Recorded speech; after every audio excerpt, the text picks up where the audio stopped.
420 के मुकदमे में देवेंद्र निवासी धारचूला को हुई 3 साल की कठोर कारावास तथा 10,000 रुपये का लगा अर्थदंड।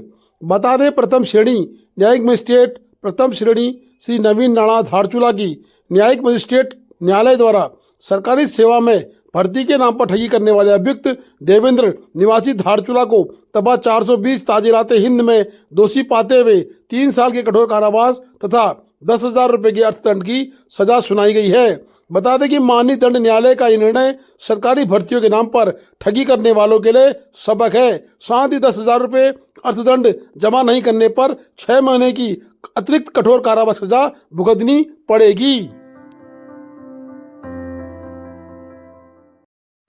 36वीं वाहिनी भारतीय तिब्बत सीमा पुलिस ITBP लोहाघाट चंपावत द्वारा ग्राम पंचायत बालिंग में सिविक एक्शन प्लान के तहत 11 सिलाई मशीन ग्रामवासियों को निःशुल्क वितरण की गई, जिसमें ITBP सहायक सेनानी बिशन मेहता और मनोहर लाल, नयन सिंह सीपाल, भवान नबियाल, वीरेंद्र ग्वाल व अन्य पदाधिकारी मौजूद रहे। गांव के लोगों ने ITBP को सिविक एक्शन के प्लान के तहत करने वाले कार्यों के लिए धन्यवाद दिया।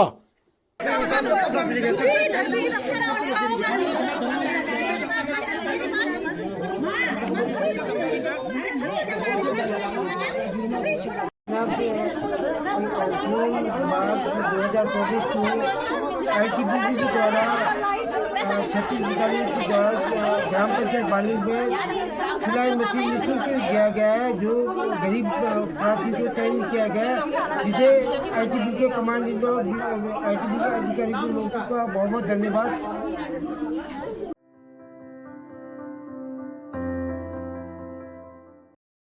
नाबालिग को भगाकर विवाह कराने वाले प्रकरण में एक महिला अभियुक्ता को भी गिरफ्तार किया गया।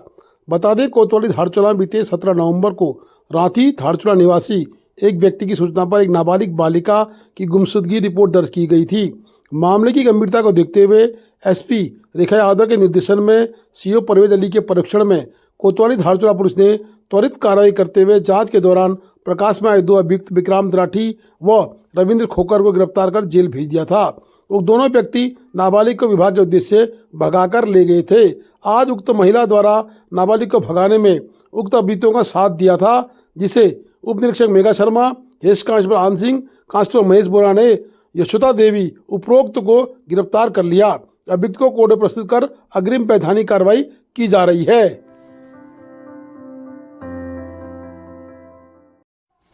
भारत नेपाल के मध्य स्थान छारचुम तहसील धारचूला में निर्माणाधीन मोटर सेतु के संचालन के संबंध में एक बैठक लोक निर्माण विभाग, SSB, कस्टम, वन एवं पुलिस विभाग के अधिकारियों के साथ जिला अधिकारी विनोद गोस्वामी की अध्यक्षता में जिला कार्यालय कक्ष में संपन्न हुई।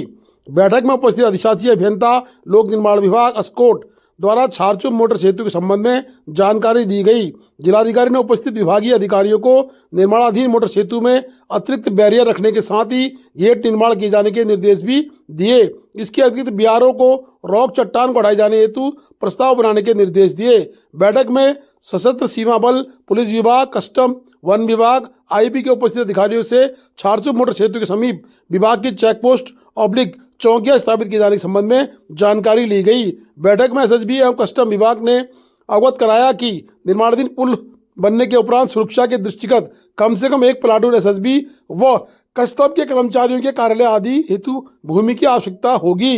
बैठक में जिलाधिकारी ने मोटर सेतु के समीप उक्त विभागीय अवसंरचनाओं की स्थापना किए जाने के दृष्टिगत उप जिलाधिकारी धारचूला मनजीत सिंह को SSB, कस्टम, वन, लोक निर्माण विभाग द्वारा प्रस्तुत भूमि की आवश्यकता एवं इसी प्रकार पुलिस विभाग से भी वांछित भूमि का विवरण प्राप्त करते हुए क्षेत्रांतर्गत भूमि की उपलब्धता सुनिश्चित कराए जाने के निर्देश दिए हैं।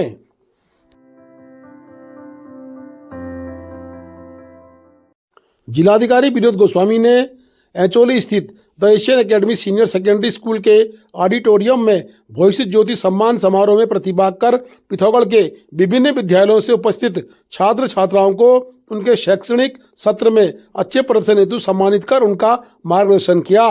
भविष्य ज्योति कार्यक्रम में पिथौरागढ़ जनपद के अलग अलग स्कूलों के कक्षा 7 से 11वीं तक बोर्ड के प्रथम 5 टॉपर्स को उनकी उपलब्धि के लिए जिलाधिकारी द्वारा सम्मानित किया गया। भविष्य ज्योति सम्मान समारोह एचोली स्थित the Asian academy senior secondary school के ऑडिटोरियम में सुबह 11 बजे से प्रारंभ हुआ। इस कार्यक्रम में मुख्य सहयोगी Aspire IIT and medical Haldwani रहा, जिनके द्वारा पिथौरागढ़ के आसपास के विद्यालयों से आए छात्र छात्राओं का प्रातः 8:30 से 10:30 बजे तक पंजीकरण करा गया।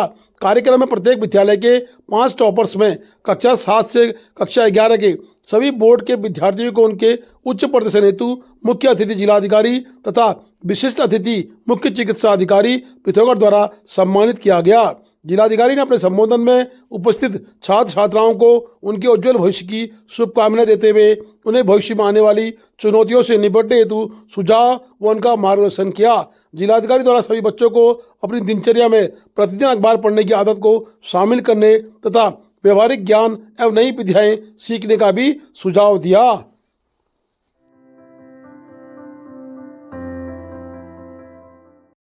पशुपालन विभाग की महत्वाकांक्षी योजना के अंतर्गत स्थानीय भेड़ पालकों के द्वारा चिकन मटन की सप्लाई आईटीबीपी को की जा रही है, जिससे स्थानीय स्तर पर राजस्व की प्राप्ति भेड़ पालकों को हो रही है। बता दें कि स्थानीय भेड़ पालकों के द्वारा उक्त कार्य को किया जा रहा है। मैं तो कह रहा हूँ कि हम लोगों की ये डिमांड होगी, हमें जो लोकल में यहाँ मुर्गा मुर्गी जो होते लोकल की उसकी सप्लाई हमें मिले तो ये और अच्छा है कि नहीं? क्योंकि उसका मीट का भी टेस्ट आएगा, क्योंकि वो दुखते हैं ये चीज़ें खाते तो उसका मीट भी टेस्टी में आएगा, है कि नहीं है? जैसे अभी बकरी आ रही है, बकरियाँ भी अच्छी मिल रही है हमको, मतलब सभी को अच्छा लग रहा है ना ये। ठीक है, तो बात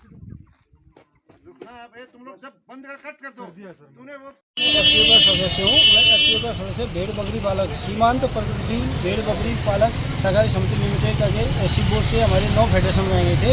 9 फेडरेशनों के द्वारा वर्तमान समय में आईटीबीपी को लाइव मटन और चिकन की सप्लाई का जिम्मा दिया गया, जिसमें हमने अभी लोहाघाट को दिया सप्लाई, 36 बटालियन को सप्लाई कर दी। लोहाघाट की 2 पोस्ट है यहाँ पर हमारे पास, कुटी और ढाकर, दोनों का हमें बकरी और मटन और चिकन दोनों की सप्लाई दे दी है। और साथ में 14वीं बटालियन को भी हम सप्लाई दे रहे हैं और 7वीं बटालियन को भी सप्लाई दे रहे हैं। मिट्टी में भी दे दिया और कुटी में भी दे दिया। साथ साथ हमारी जो कि रिलकोट मनशहरी में भी सप्लाई दे दी। ना फेडरेशन महासंघ पशुपालक महासंघ बना था, महासंघ के द्वारा ये काम किया जाना है। और आगामी समय में ये समस्त काम इसके साथ चिकन के साथ अंडा भी दिया जाना है और सीजनल फल फ्रूट। और इसमें वाइब्रेंट विलेज के जो व्यक्ति हैं तो इनकी आय बढ़ाने के लिए ये कार्रवाई की गई है।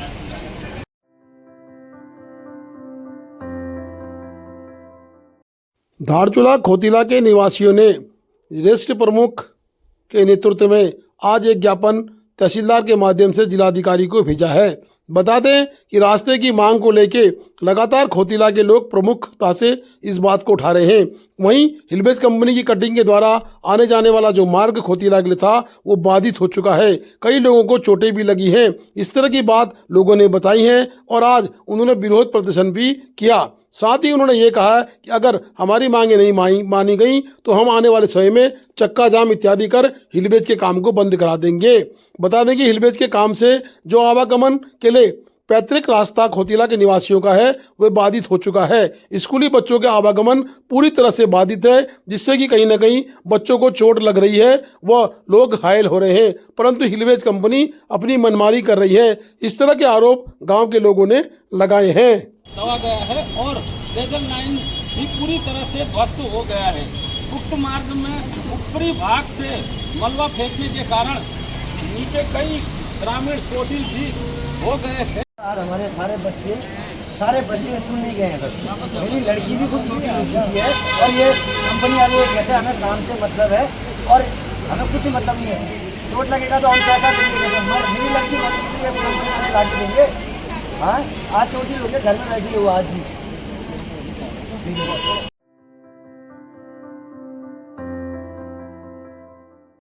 भारतीय जनता पार्टी के पर्यवेक्षक नगर पालिका परिषद धारचूला पहुंचे। धारचूला की सामान्य सीट पर भाजपा के दावेदारों की उन्होंने भी कहीं न कहीं तह ली। भाजपा के दावेदारों में महेंद्र बुदियाल, अशोक नबियाल, हरीश धामी, महेश गर्ब्याल व वीरेंद्र नबियाल ने अपनी अपनी दावेदारी ठोकी है। बता दें कि भारतीय जनता पार्टी के महेमंत सिंह कंडियाल पर्यवेक्षक के रूप में धारचूला आए थे और धारचूला आके उन्होंने कार्यकर्ताओं से मुलाकात की। पीडब्ल्यूडी गेस्ट हाउस में उक्त कार्यक्रम रखा गया, जहां पर भारतीय जनता पार्टी के दावेदारों ने अपनी अपनी दावेदारियां प्रस्तुत की हैं। जब मुख्य रूप से जो दावेदारियां आई हैं वो भारतीय जनता पार्टी की तरफ से 5 लोगों की आई हैं। धारचूला की सीट सामान्य सीट है। Please do like, share and subscribe DCL News.